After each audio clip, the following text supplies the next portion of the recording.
আল্লাহ তাআলা বলেন ওয়া কানা ফাদলুল্লাহি আলাইকা আযীমা, আর আপনার প্রতি আল্লাহ তাআলার অসীম অনুগ্রহ রয়েছে। সুবহানাল্লাহ। আল্লাহর দয়াতে কি বাঁচতে পারবে দুনিয়াতে? এই আল্লাহর দয়া ছাড়া কেউ চলতে পারবে না? আল্লাহর দয়া ছাড়া কেউ এক কদম হাঁটতে পারবে না? এক লোক খানা খেতে পারবে না? জবাতে কথা বলতে পারবে না? পারবে না? আল্লাহর অনুগ্রহ ছাড়া এই পৃথিবীতে চলতে কেউ পারবে না। আলহামদুলিল্লাহ, আলহামদুলিল্লাহ। আল্লাহর অনুগ্রহ হলো আমাদেরকে মাদ্রাসায় রেখে জান্নাতে নেওয়া। কার অনুগ্রহ বলেন? কার অনুগ্রহ? কথা বলেন না ইমরান। কার অনুগ্রহ? আর ওই যাদেরকে স্কুলে নিয়ে গেছে এটা কার অনুগ্রহ? আল্লাহর অনুগ্রহ। কিন্তু ওর ইচ্ছা আকাঙ্ক্ষা ছিল কি হওয়া? ডক্টর হওয়া, তাই না? তার বাবা মার ইচ্ছা কি? আমার ছেলেকে ডাক্তার বানাবো, ইঞ্জিনিয়ার বানাবো। কি বানাবে? ইঞ্জিনিয়ার বানাবে, সুদখোর বানাবে, ঘুষখোর বানাবে। ইঞ্জিনিয়ার হয়ে রড চুরি করবে, ডাক্তার হয়ে পড়াশোনা করতে যে টাকা নেবে 1,00,000 টাকা নেয় না? এইগুলো জানেন আকারে দুনিয়াতে তৈরি হবে। কিন্তু যখন কোনো সন্তান এই মাদ্রাসায় নুরানিতে পড়ে, নুরানিতে পড়ার পর যদি ডাক্তার হয়, ইঞ্জিনিয়ার হয়, তখন সে আল্লাহর বিরুদ্ধে অ্যাকশন নেয় না, ঠিক না? আল্লাহ তাআলা বলেন পরবর্তী আয়াতে وقال الله تعالى وقل رب زدني علما।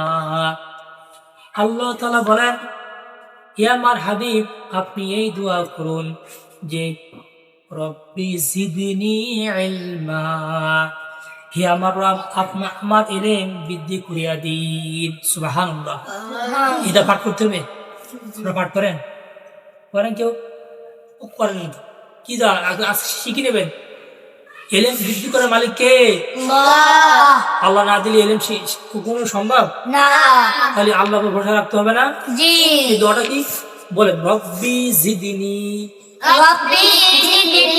ইলমা। এই দোয়া যে ব্যক্তি পাঠ করবে সকাল সন্ধ্যা, এই কোরআন যখন আমরা পড়তে বসবো, হাদিস পড়তে বসবো, বাংলাও পড়তে বসবো, তখন এই দোয়া পাঠ করে দিকে পড়তে বসে তার ব্রেন শক্তি বৃদ্ধি করে দেবে কে? আল্লাহ। এখন দেখেন বর্তমান জামানায় যে বার্ষিক মাহফিল, বক্তা, ওয়াজে দিন অভাব নেই, আছে। এখন বর্তমান বক্তাদের আমি ভিডিও করার কারণ কি, এই যে বর্তমান জামানায় মাহফিলের বক্তাদের এবং ওয়াজিনদের দেখা যায় টাকার গন্ধ পাওয়া যায়। কে গন্ধ? টাকার ঘৃণা পাওয়া যায়। টাকা ছাড়া ওয়াজ করতে চায় না। কিছু আছে, আল্লাহ মাফ করুক, মাযাল্লাহ, কিন্তু ম্যাক্সিমাম অধিকাংশ 1,00,000 টাকা দেওয়া লাগবে। কত টাকা? আমার নবী কি কোনোদিন টাকার বিনিময়ে ওয়াজ করছেন? করছে? নবী কষ্ট করে দিয়ে গিয়ে দিনের দাওয়াত দিয়েছে। কিন্তু আমরা দিনের ওয়াজ করতে যাই, মানুষ টাকা দেয়, খরচ দেয়।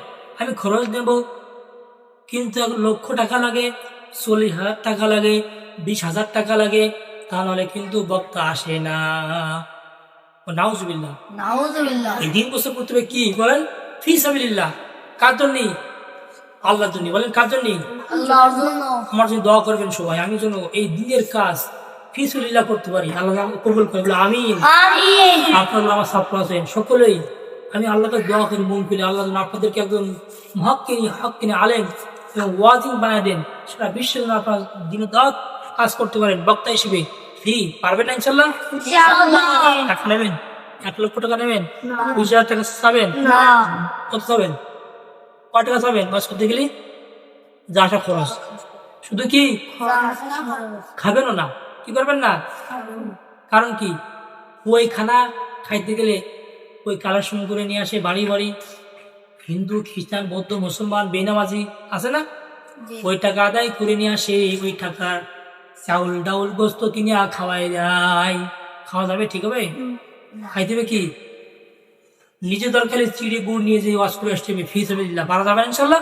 ইনশাআল্লাহ। যান হাদিস থেকে শুনুন, আল্লাহ নবী সাল্লাল্লাহু আলাইহি সাল্লাম বলেন খায়রুকুম মান তাআল্লামাল কুরআন ওয়া আল্লামা। আল্লাহ নবী সাল্লাল্লাহু আলাইহি সাল্লাম বলেন তোমাদের মধ্যে সর্বোত্তম ওই ব্যক্তি যিনি কি করেন? কোরআন শিক্ষা করেন। সুবহানাল্লাহ।